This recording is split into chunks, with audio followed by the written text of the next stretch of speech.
Welcome to Restore 2023. Today we're reading the first book of Chronicles, chapters 27 and 28. Affairs of state need highly qualified personnel to run smoothly, and chapter 27 lists the men who occupied the senior positions during David's reign. Now, part of the duty of Israelites to their king and country involved service in the army, and here we find it is being organised along militia lines that were not strictly tribal. There were 12 divisions of 24,000 men, and each division served 1 month of active duty, and so together they formed a rotating standing army.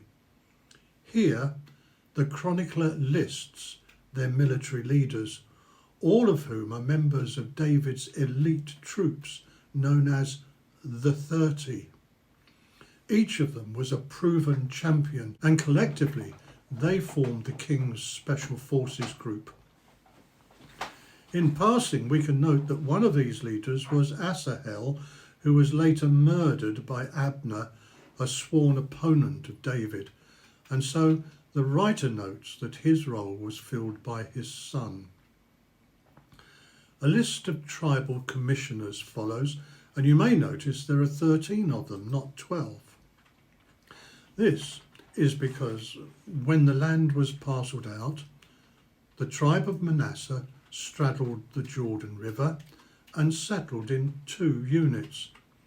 So the list of commissioners includes one for East Manasseh and another one for West Manasseh.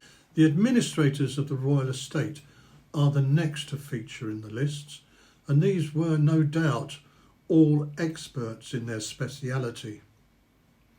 Royal holdings included farmland, vineyards, olive groves, and sheep, cattle and camel herds, and they were spread throughout the land, including, for instance, property in the western foothills and in the valleys and towns and villages and castles.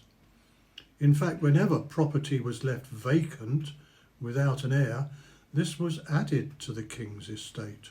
Finally is a list of the king's own personal counsellors, who turned out to be as divisive as cabinets we sometimes hear about these days. Ahithophel was seduced by Absalom to join a conspiracy to oust David.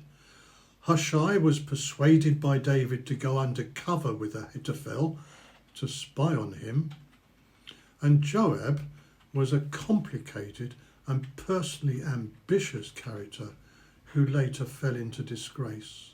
Chapter 28 is quite different. All the personnel mentioned in chapter, together with other subordinates, are summoned to Jerusalem for a special assembly to be addressed by the king. And this address is the substance of the chapter. David announces his plans for a temple to be built to house the Ark of the Covenant, the footstool of God. His speech is full of faith, confidence and secure in the calling God has made on his life.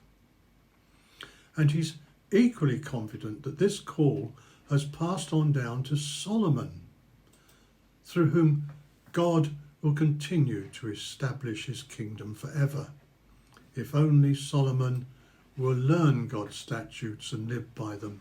Then he publicly hands over the plans to the temple, which has meticulous details for its completion. Hours must have gone into this planning, hours of thought and imagining and prayer. And now everything has been written down just as the Lord himself had revealed it to David. And so the plans that David hands over are plans which God has given. And here I suggest we can also hear the racing pulse of the writer, the chronicler himself. This, after all, is his reason for recording past history.